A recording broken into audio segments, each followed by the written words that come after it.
آج ہزاروں برسوں کی تاریخ پیش کرتی ہے۔ ایک ایسا جنتی یاقوت جسے مشہور بت شکن حضرت ابراہیم اور کعبے کے پہلے متولی حضرت اسماعیل علیہ السلام نے اپنے مبارک ہاتھوں سے نصب کیا۔ تمام تبرکات میں سب سے زیادہ متبرک چیز، جس کو بے شمار اماموں، شہیدوں اور کروڑوں بندگان خدا نے چھوا اور چوما ہے۔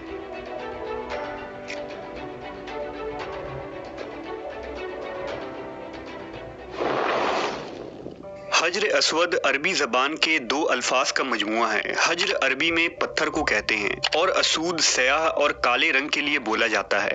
حجر اسود وہ سیاہ پتھر ہے جو کعبے کے جنوب مشرقی دیوار میں نصب ہے۔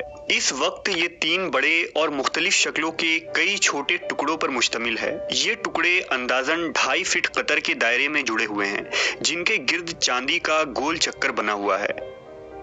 جو مسلمان بھی حج یا عمرہ کرنے جاتے ہیں ان کے لیے لازم ہے کہ طواف کرتے ہوئے ہر بار حجر اسود کو بوسہ دیں۔ اگر ہجوم زیادہ ہو تو ہاتھ کے اشارے سے بھی بوسہ دیا جا سکتا ہے۔ روایتوں کے مطابق حجر اسود کو حضرت جبرائیل علیہ السلام جنت سے اس زمین پر لائے تھے، اس لیے اسے جنت کا جوہر بھی کہتے ہیں۔ جس وقت یہ جنت سے اترا تھا تو چاندی سے زیادہ سفید تھا، موتی کے مثل چمکتا تھا اور اس کے نور سے حرم شریف روشن ہو جایا کرتا تھا۔ لیکن عرب کے مشرکین نے اپنے میلے کچیلے ہاتھ لگا کر، زبان سے چاٹ کر اور دانتوں سے کاٹ کر اسے سیاہ کر دیا اور اس میں موجود چمک ختم ہو گئی۔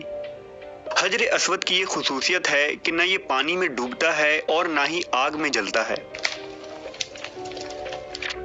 اگر حجر اسود کی تاریخ کے متعلق بات کی جائے تو روایتوں سے معلوم ہوتا ہے کہ حجر اسود حضرت آدم علیہ السلام کے ساتھ زمین پر اتارا گیا تھا۔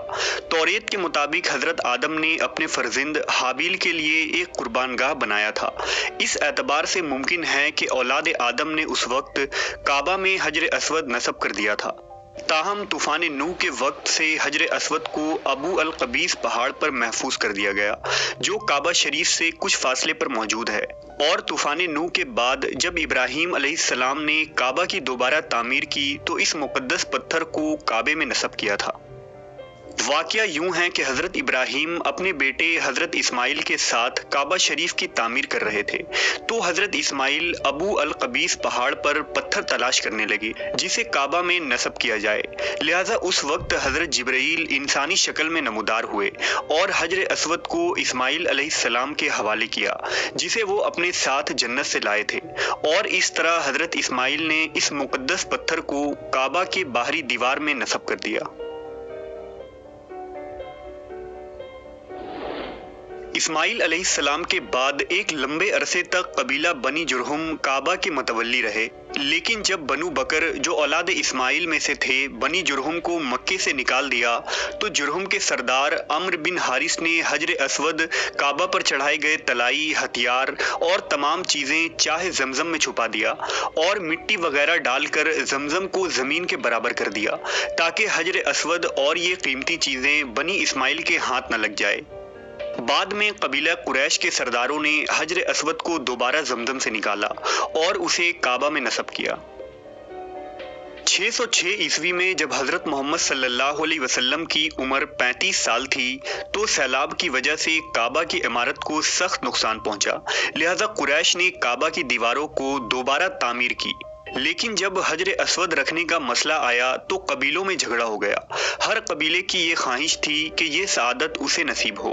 اس پر محمد صلی اللہ علیہ وسلم نے اس جھگڑے کو طے کرنے کے لیے یہ طریقہ اختیار کیا کہ حجر اسود کو ایک چادر میں رکھا اور تمام قبیلوں کے سرداران سے کہا کہ وہ چادر کے کونے پکڑ کر اٹھائیں۔ چنانچہ سب نے مل کر چادر کو اٹھایا، اور جب چادر اس مقام پر پہنچی جہاں اس کو رکھا جانا تھا تو آپ صلی اللہ علیہ وسلم نے خود اپنے مبارک ہاتھوں سے اس کو دیوار کعبہ میں نصب کر دیا۔ 6 صدی عیسوی کے آغاز میں اسلام کی آمد ہوئی اور کعبہ کے متولی اب مسلمان ہو گئے۔ خلفائے راشدین کے زمانے تک حجاز مقدس میں امن و امان رہا اور کعبہ شریف اسلامی دنیا کا مرکز رہا۔ لیکن بنو امیہ کی حکومت آتے ہی اسلامی تاریخ کے سیاہ باب کا آغاز ہوا۔